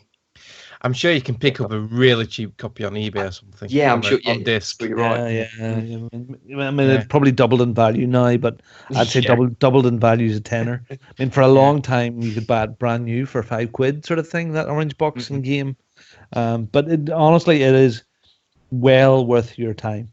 It's a different type of gameplay. It's solo gameplay. I don't think the story is overly long, really, but it's just one of those seminal pieces that it's a bucket list piece that you got to do it. You know. Okay, the last bit of news that I have there is the Nintendo Classic. I am interested in this little box of fun. It's a little pint-sized box about the size of your palm, and it's like a classic NES. It has 30 classic games installed on it, and it's priced at approximately £50 or $51, which is the exchange rate today. And it's looking like it's going to be a big hit this Christmas. Trying to get one of them is going to be pretty hard. I mean, I've looked to try and see if I can get in. I didn't get a pre-order in. I wish I had have, because none of the resellers that I can see are taking any pre-orders. Amazon, they do not know when it will come back in. So these things are going to be like gold dust. Wow. And and at £50 or whatever it is, $60, I think it is the first price. That would be a lovely thing to have. Yes, you mightn't play it that much, but even just to have it sitting, it looks like a gorgeous little thing. And you can buy a second controller for I think it's £8. So you wanted to play 2-player there as well. So Nintendo Classic, would you pick one up, Mark? Was it, it's just something, because I've never owned a Nintendo console. I've not really enjoyed the beauty of the Zelda games, what you keep hearing about, or the fun of the Mario games. I probably would, I'm I might put this on my list for a birthday gift. It is one. It is in May, so, a stocking filler sort of thing, Yeah. And I mean, there's 3 of the Mario games on it. Bubble Bubble, Pilch will love that. There's Donkey Kong. Excite Bike. Yeah, so a lot of the good classics on there as well. So yeah, like if you don't know about it, go and look it up. It is a gorgeous little thing. It looks great. That really kicks straight in the nostalgia point, doesn't it? It's like I've got a Raspberry Pi. I've got every NES game ever made, but I still want one of these. It's just I want one of those on my shelf. Yeah. Don't need one, just want one. Don't want one. And again, I think that's where it would appeal. It'll probably appear in all sorts of weird shops because it'll appeal to this nostalgia, the wife of the 40, 50-year-old guy, that sort of, that's a lovely wee thing. I'll pick one of those up again. And it'll not encourage them to buy an Xbox or PlayStation or buy a PC. It won't do that in the slightest because they'll put it on and go, oh yeah, that's the same one I played years ago. Okay, I've had enough now, and I'm way back to my life again. Yeah. Okay, news-wise, I think we're done for the moment. Mark, there is a speak pipe, isn't there? Yeah, we have a speak pipe, from our illustrious leader who is missing tonight. So here we go. Hello, OC crew. It's Greg. Just calling in to say thanks again for covering for me. No armored wankery discussions this week. This is all about video games. So a couple things. One, I got a new Xbox One S. And while I haven't been able to get the benefits out of the 4K output yet, because I'm still in the process of buying a 4K TV, but that will happen soon, I did want to talk about the build quality. Compared to the original Xbox One, the Xbox One S just feels solid. That's the best way I can put it. It just feels solid. From when I picked up the original Xbox One, it has a little bit of a... Is he going through a tunnel? Like you feel like... Yeah, I think he recorded that on his phone only while he's driving. The Xbox One S, you just feel like you're picking up something very solid. It feels heavier, ironically. Anyway, that said, onto the Nintendo Switch. Pretty interesting, device for sure.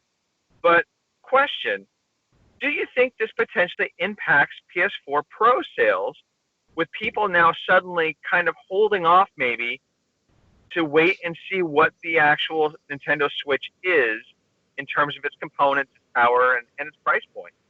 Just want to throw that out there to you. Have a great show. Thanks again. I don't think you would. I think it's aimed at a completely different market.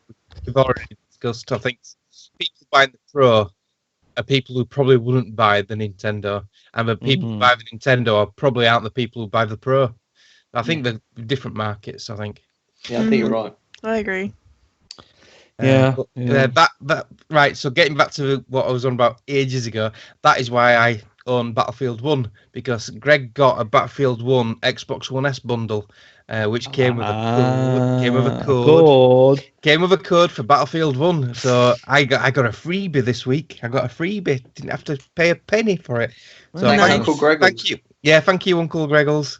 Greggles give you one of the freebies. Yeah, that's fabulous. Yeah. Okay. Well, good stuff. Good luck, Greg. It's interesting to see how your S performs. Yeah, I wonder if he sold his other one or did he trade his other one in, or what did he do? Not yet. He's going to though. Yeah. Okay, so it was just he just wanted it. He wanted retail therapy. Well, yeah. He's getting a 4K TV very soon. So and he had some birthday money, so he thought he'd take the plunge and get it. With the Battlefield 1 bundle, so of course he was 50 the other week, wasn't he? Yeah.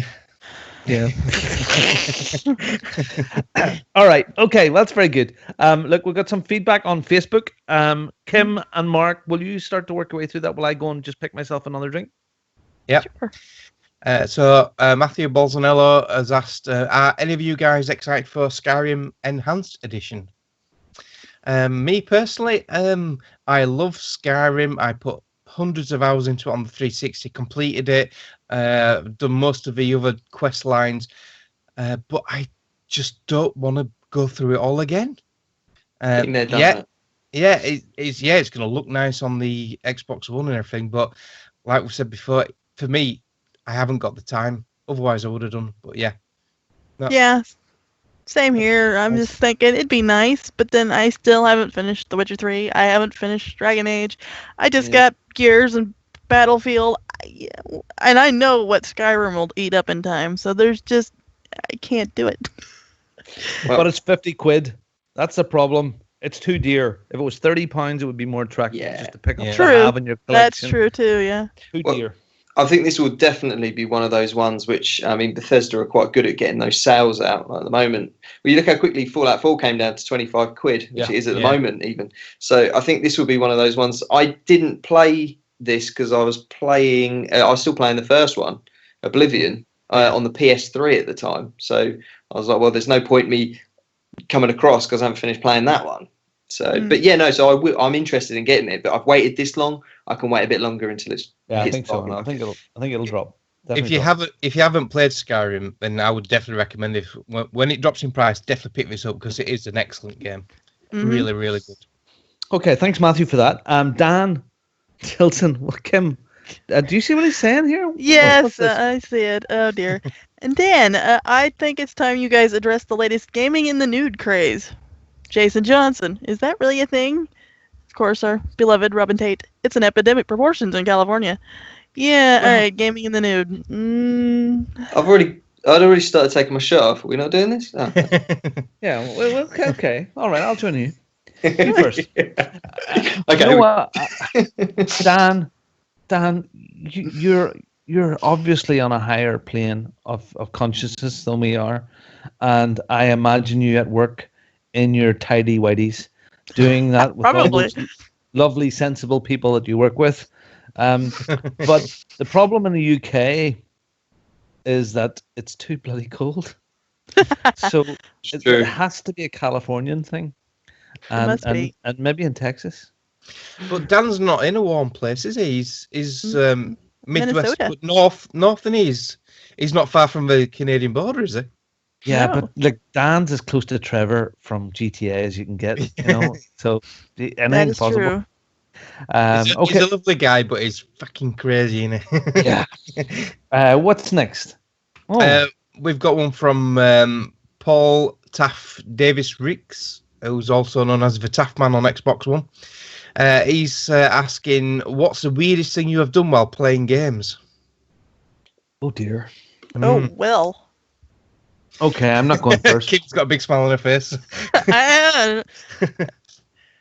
Not that. No one's answering this one. I don't think I've done anything weird. I mean, playing games, to be honest, it's not really something. I guess that would depend on what your definition of weird is, I guess. I've tried to hold a conversation with people on the phone while playing a game, and that hasn't gone very well. I've tried eating while playing games, and that has sometimes ended up in a bit of a messy disaster. But nothing really outrageous. No, yeah, it's not weird. It's just crazy, and it happens. Funny enough, in about 2 weeks' time or 3 weeks' time.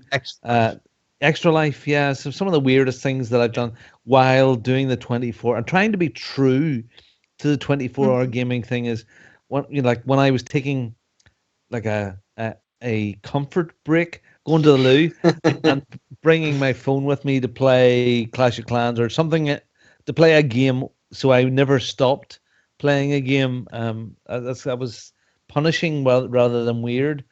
But I do remember a story, and it was on the Veteran Gamers. What was Australian chap? What's his name? Goodness. Oh, Johnny Fartpants. Johnny Fartpants. One of the funniest stories. Yeah. About his roommate having sex while he's playing a game or something. Yeah. That was a fantastic story. He would be the man. Yeah. He was in the same room as me, having it away with and he was doing very well at the game and didn't want to leave. Yeah, he was fantastic. Yeah, I remember that story. You never forget if you listen to that episode. What about you, Peds? Thing weird? I was trying to think any weird stuff. No, I can't honestly. I think all my weird stuff starts when the gaming finishes. Yeah. Yeah. I remember, maybe years ago back in it was Commodore 64 days, I think, or Amiga days. I remember my father kicking me out in the middle of the school summer holidays, because I was in my room playing video games too much. and I moved the Commodore 64 out to the garage and opened the garage door and carried the big portable color TV out and set it on a table as a smartass. And I was sitting outside. Well, this was just inside the garage door, so the sunlight wasn't blinding it too much. And I'm outside. What do you want? Leave me alone. I'm playing games. I'm getting sun. Look, I'm in the sun. So maybe the strangest way of gamed. All right. Jason Johnson said that's where you was meant to come in. I was just checking the speak pipes in case he sent one because it's put depending on how the show goes tonight, it might be time for another speak pipe from Mario. Lol. So that just got me wondering. Then, have I missed a speak pipe? I don't think I don't think so. So no, just one from Uncle Greggles. Yeah, and Amras, of course. Yeah, Gary Lever. He's put, well, the only thing that happened this week that matters is the Logan trailer, which is the next Wolverine movie, isn't it? Yeah, man, that was a good trailer. I'm not sure if it was as good as I've not Red seen Dead Redemption. Oh. I saw this just before I came on tonight, yeah, it does look good. I do like the Wolverine movies, though. See, the only problem with that statement is that's not true for Amras at all. Because it's Nintendo, it has to be the biggest thing for him this week. He must have sent that before the NX. And now there's one, the last one here, and Kim, if you read this, we're going to have to try and help Dan. I know there's something up with the Dans today, I guess. Hartley Dan asks, any games you can play with only one hand? Yeah. Yeah, so poor Dan has had an operation on one of his arms. I don't know if it's his main arm, like the one he plays with himself with, or his other arm. So one-handed games, I'm trying to think. I was trying to think earlier on that you can only play with one. You probably can. I mean, some of the, I don't know, could you play Forza if you switch the controls? PSVR, put a VR helmet on, and there's plenty of stuff that you can play there. That heading game, you have no control. Yeah. Get yourself a Kinect. Well, he's massively into his PC gaming, so he just needs to play something like Diablo 3 or something, because all you need is a mouse. I suppose you do need a keyboard, but you can move with a mouse, you can attack with a mouse. He could use his nose. Yeah. I think the old mobile phone game is probably good. There's a good one, Catch Code from True Skill Games. That'd be, that'd be great. There you go. Yeah, that'll do. That's maybe it. Some mobile gaming for a while, Dan. I hope your arm is better soon. No doubt. When that heals, he's got to go for his other one doing, hasn't he? Poor lad. Yeah. The chat, somebody very clever in the chat said chess. So maybe some of the slower sort of games, that's not as important. Yeah. Anyway, thank you very much, everybody, for your feedback on Facebook. You can see us on our Facebook page, which is fb.ocpod.com. So you can go there to our Facebook. It's very, very active at the moment. It's cool, actually, the way the Facebook stuff has come on. Okay, competition time. Just funny, some of the stuff in the chat, somebody was asking about in the chat there earlier on that they couldn't find the G4TE Forza Club. And of course now it's under OC Podcast if you're looking for that in Forza Horizon.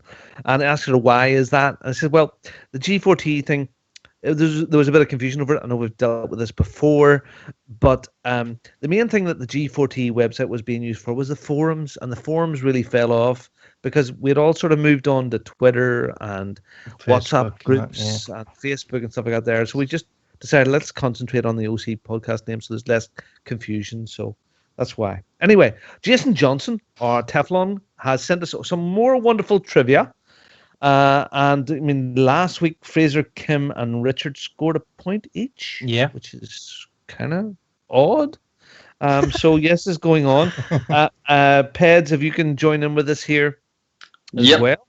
You can see on the show notes there, your name will be there. Your mother calls you Tom. If you can see it in red. If you get both of these right, you probably tie second place.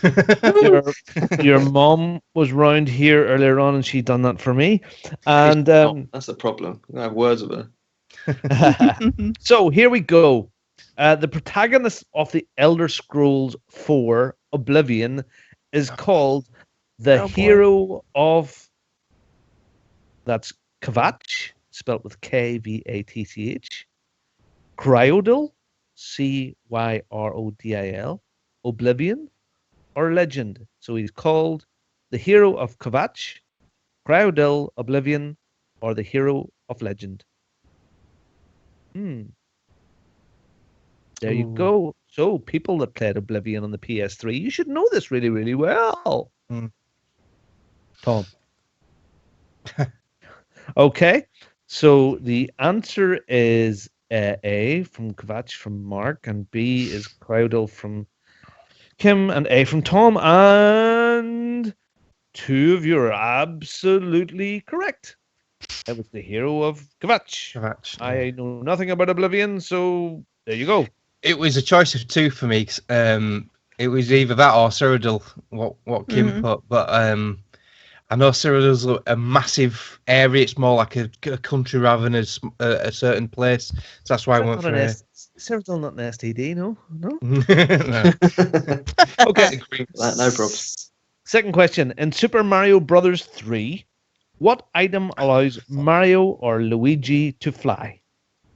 The feather, the leaf, the boots, the winged helmet. So in Super Mario Brothers 3, what item allows Mario or Luigi to fly? Feather, leaf, boots, or winged helmet? Your answers, please. I've no idea. Never played Mario, so I'm guessing I've gone for the obvious. Oh, 3 different answers. The Nintendo question, which comes every week. And one of yous is absolutely correct. Mr. Nintendo's got this on it. And the man that has come on tonight has got it right. Peds, it was the leaf. You're absolutely correct. Wow. What a guy. Couldn't remember. Thank you very much. Yeah, he's the man, Mark. Very good. Thank you very much, Jason. It's lovely for you to do that. It really is good. And we also move on to what is coming out over the next week and what you can spend your money on. I've marked them with a couple of red dotties to see if we can talk about some of those things. Kim, would you walk through the new releases, would you please? Sure. Our new releases for this coming week are Tethered for the PSVR, October 25th. Darksiders War Mastered Edition, which I'm kind of excited for the Xbox One, PS4, Wii U, and PC on the 25th. Dragon Ball Z Xenoverse 2 for the Xbox One and PS4, 25th. Farming Simulator 17. I know you're all rushing out to buy that one. For the Xbox One, PS4, and PC on the 25th. Just Dance 2017 for the X1, PS4, Wii U, Xbox 360, PS3, the Wii, and the PC on the 25th. The word everything will do. Yeah, right. It's unusual to see a 360 or PS3 game listed as a new release. Yeah. Nuts. No Benega's ambition, I'm guessing, on that one. What? Screams bongo. Anyway, Sphere of Influence for the PS4 and the PC on the 25th. Wait a minute. Tumblestone for the Xbox One. Didn't that already come out? That's already out. Or am I wrong? I thought Tumblestone the free game from last month. Oh, there you go. Yeah. October the, is that in October 25th? Will it be dead by then? Is it not free at that stage? That could be, yes. There you go. It's down on it as maybe that's when it's coming up for people to pay for it. Yeah. World of Final Fantasy for the PS4 and Vita on the 25th. Yamawari Night Alone for the Vita and the PC, October 25th. Berserk for the PS4, the PS3, and the Vita on the 27th. Crows Burning Edge for the PS4 on the 27th. Neo Atlas 1469 for the Vita on the 27th. Weeping Doll for the PSVR on the 27th. Scrolling. Carnival Games VR for the PSVR and the Vive for the 28th. Dragon Ball Z Xenoverse 2 for the Xbox One, the PS4, and the PC on the 28th.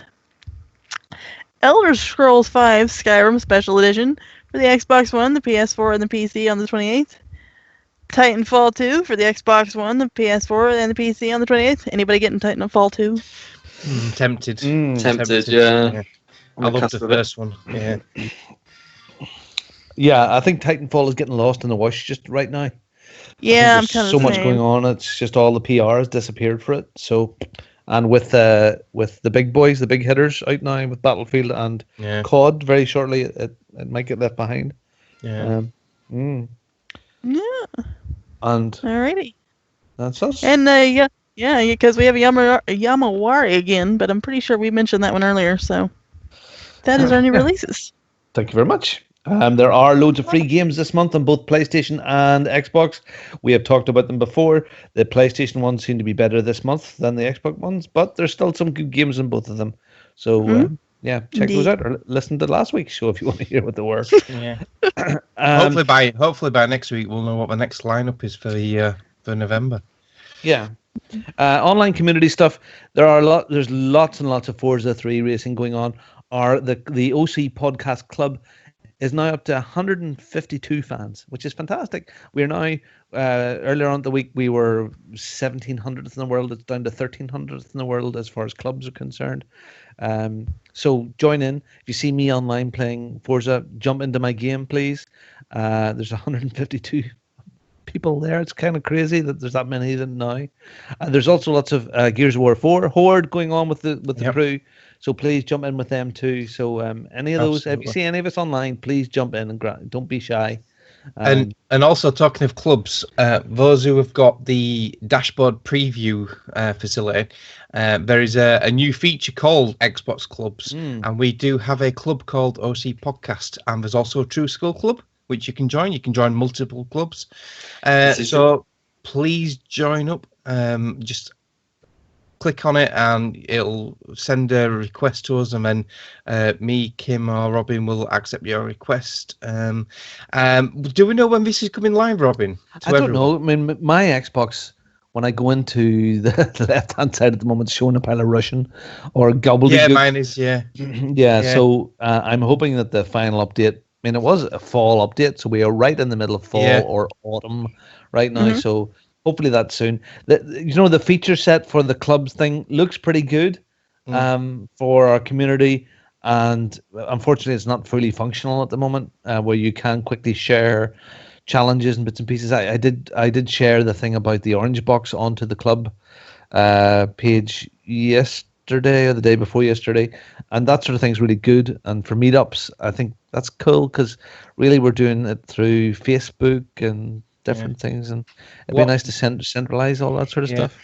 What I'm hoping to do is, obviously people who've followed us for a while know I do the annual Game Score Challenge. I didn't do it this springtime, and a lot of people said, "Oh, can you do it?" It's sort of like in the winter when you don't have to go out in the sunshine and get thrown out and play in your garage like you did, Robin. Now, I was hoping this was going to tie into the clubs because they're going to have a leaderboard, Game Score leaderboard thing, what resets monthly. So I might be doing like a monthly Game Score challenge when this becomes live to everyone. So watch out for that. Nice. Should be good. Yeah, I can't wait for that. That's going to be good. Nice feature. Of course, there is also an overseas connection, or actually it might be an old G4T club thing on the PS4, not to leave the Sony guys out as well. So yeah, there is an OC podcast club on PS4 as well as a G4T one, because I set both up a while ago. Yeah, Mark, you want to talk about Victory Achieved, that first bit, and then we'll talk a wee bit about Extra Life. Victories Achieved is a quarterly competition. What you basically do is when you finish a game, you take a selfie with the credits of a game in the background to prove you finished that game or the achievement you've unlocked recently, and you tweet that with the hashtag Victory Achieved, and you tweet it to @OC_podcast on the old Twitters, and then every entry you submit will get retweeted by our good man over there, Mr. Bongo was saying, and will also get entered into a prize draw. And one lucky person out of that prize draw for the quarter will win $20 whole or 15 English pounds, which may be less now because the pound is dropping like a lead balloon, for their gaming platform of choice, whether it be PSN, Xbox Live, or Steam. Our current competition is running from the 1st of September to the 30th of November. So you've still got a good month left to get your victories achieved in. This week, we have quite a few victories achieved. We have Heavy Evil, who's finished The Last of Us. Some stranger who we don't seem to see anymore called Murphy's Law. He's finished Gears of War 4. Caliburn M has finished Crusader Kings 2. Natras79 has finished Recore. Pixel Theatre has been a busy bee this week. They finished The Wolf Among Us, Abzu, and Dear Esther. Amras89 has finished Call of Juarez Gunslinger. Ginge Ninja's finished both Forza Horizon 3 and Gears of War 4. And Filthy has also finished Gears of War 4. Wow. Well done. Well done. That's a lot of good completions this week.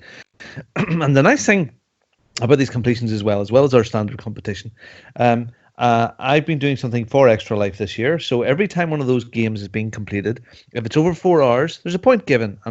And if it's under 4 hours, there's half a point. So like even if it's an iOS game, it's counted. Anyway, this part of it will be finishing on November the 5th. This will stop. This part, not the victory achieved. That's going to go on because we love that. It encourages to finish your games to the titles. But this thing here, we have raised so far $319 for the kids, and I'm going to double that on the 5th of November. So the more games you complete between now and the 5th of November, that money is going to go towards my Extra Life and Team VG Hub. So what Extra Life is it's a 24-hour gaming marathon. Starts 5th of November. It doesn't have to be on the 5th of November if you can't make it then. But if you want to do this, you sign up at extra-life.org and search for the VG Hub team. And that's the encompassing group of the veteran gamers and quite a few of the other podcasts. And we've got a big team. It's head up by our captain, once again, is Gary DeFelice. And we'll be in there trying to raise money. And we've been very successful over the years. So far, there's 319. That means there's $600 and almost $40. I would love to get that to 1,000. Complete games like mad over the next while, guys. And for the highest person that completes the most games, the most points in that chart, I'll get them a custom T-shirt and a mug for the winner as well. So there's been 53 people have been completing, and the top 5 at the stage is still Caliburn. He's up there with 43.5 points. Amras 36. Mr. Miyagi on 17.5. And joint third place is Kyle Adamski, myself on 15, and Companion Cube on 14.5. At the end of this month, just before the end here, I will post the complete list of all the 53 people that have done that. Thank you very, very much. It's lovely to be sort of tying this in with raising some money for the kids. And if you have a few bob as well, please go to that VG Hub team. Mark is doing this, and Nicole and Kim. You're not this. Yeah, you are as well. Do you want me to go through the list? I've got the roster up. Yeah, please. So the VG Hub roster for this year, we've got Gary DeFelice. He's raised $595 already. Yeah, he's a flyer. He's always a couple of grand, man. He's a 2-grander. Yeah. We've got our own Greg DeLacy. We've got the Wallowitz family, Louis Raymondo, Kim Woods, Gary Lever, me, myself, Mark Wright. We've got Nicole Rudowski taking part for her first year, Robin Tate, and Lousy at Gaming, which I think is that Pat? Yeah, Pat Flag. Patricio Davido, I think, or something. Mm-hmm. Yeah, so sorry if I've butchered your name, but yeah, that's the team for this year. So and I know Chinny is in there as well. He mustn't have signed up on the thing yet, but he'll be doing it this year as well too. Yeah. So we've been very successful over the years. I'd love to do it taught, but on average, we're averaging sort of between $5,000 and $7,000 a year, and that's just amazing over the last 5 or 6 years how much money's been raised. So it goes to help kids in hospital who are terminally ill and make their or very, very ill to make their stay a bit more pleasant. Yeah, so far we've raised £1,450 this year, and we haven't even got to the event yet. So that's good. That's good stuff. Oh yeah. Is that including those bits there? That because you add in the that's not including your completions. Yeah, that's not including that. Yeah, so that's fantastic. Very good. Okay, good show. We'll start to wrap things up a wee bit here. Like, if you want to join in with the fun, there have been shatters away. Before I start this, Kim, I'll just warn you if you can pull up who the shatters are and who they've been in there. Yeah. But if you want to join in with it, we broadcast live on twitch.tv/OC podcast at 11 p.m. UK, 3 p.m. West Coast, and 6 p.m. East Coast every week. We are very, very regular. We have our prunes. You can email the show at podcast@ocpod.com or tweet us at OC_podcast and join in the very, very active Facebook group at fb.ocpod.com. Look, iTunes reviews are class. They come every now and again. I know it's hard, but it'd be lovely if you haven't left us a review on iTunes, please do so, or on YouTube, channel. And again, don't forget to join that OC Podcast Club on Xbox One and on Forza 3. Okay, look, Peds, it's been lovely to have you on the show tonight. Thank you very much. It was last notice. It was lovely for you to come along here. This is the point where we shout out people that like to do. It's an old-fashioned thing for podcasts, and we love it. So, Tom, thanks for Tom. I'm sorry, I keep on calling you Tom. Peds, sorry, where does you confuse people? Sorry. It's confusing me. No, please, before we do this, explain, where does the paedophile name come from? Sorry, Did you not listen to Pilchards and Cream? I haven't, not completely, not all of them yet. So explain to me us again, please, where Peds comes from. Well, basically, a long time back, I used to have very long hair. You wouldn't think it now. But I had very, very long hair, tanned very well. And everyone used to think I looked Spanish. I don't look Spanish, but back then, people were convinced I did. Okay. So, and it just went from there. They used to call me Pedro. And we're going back when I was sort of 8 or 9. So and now you're just a badass bald guy with a goatee. Class. The times move on. Hair falls out. Facial hair has to come through. Look, well, if there's anybody you want to shout out, now is the time to do it. I will shout out you guys. Thanks for having us on. It's a pleasure to be here. You know, real fun show and a fun bunch. I listen every week. You'll have to see me in the chat, so it's nice to be on the other side, seeing how all the magic's working this end. I'll shout out my guys on the True Skill Games podcast, which I'm on. So Game Over UK, Step J, and Dr. Willie. And I'll give a shout out to Getting Tacos, because he's always jumping in on everyone's podcast, making them good fun. So nice one. Cheers, guys. Excellent. Kim, would you like to do a wee shout out there and mention all our wonderful shatters? Oh, sure. Our lovely people that we've had in our chat box today is True Skill Games, Step J, Soul Brother 1, Martin. Is that Martin or Martini? I never know. Or Martin 1. Either way, thanks for being there. And we had Cerberus. So, thanks for showing up and making the chat lively. It's always fun. Soul Brother, to be sure. Yeah. And if I've forgotten anyone, I apologize. So, Mark, you're the man. I want to shout out Hardly Dan's Elbow. I hope it makes a speedy recovery. Mm-hmm. I want to shout out VLP, which is Viva La Pedros. So thanks for coming on at such short notice. Anything for you, my wife. And I want to shout out Greg for supplying me with a free copy of Battlefield 1. Cheers, Greg. That was awful nice.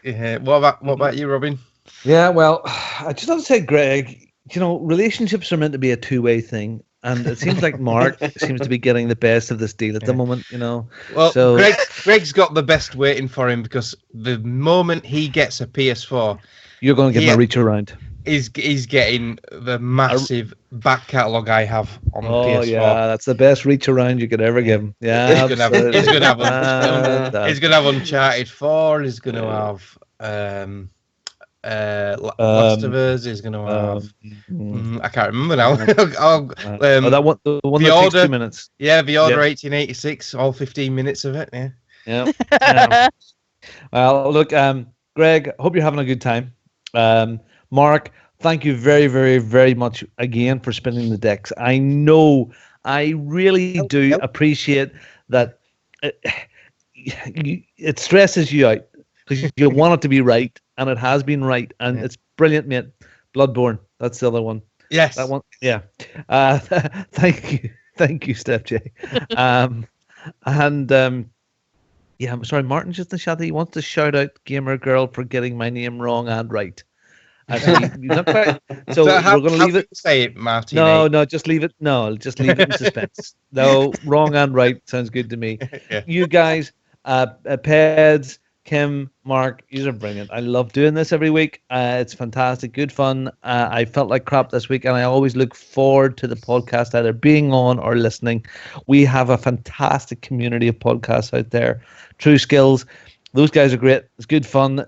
Just the mix and mash of those guys and the different opinions, it all mashes up together beautifully. It all works in a really random, wonderful way, and I enjoy listening to it. So, thank you. Guys, thank you very, very much for listening. I hope you all have a wonderful and safe gaming week, and the Overseas Connection will see you next week. Goodbye.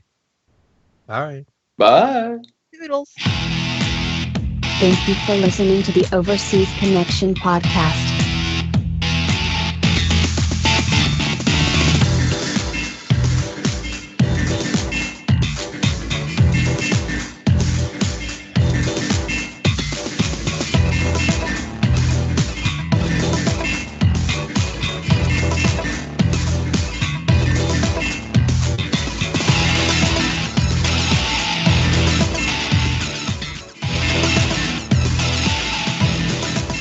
See you same time next week.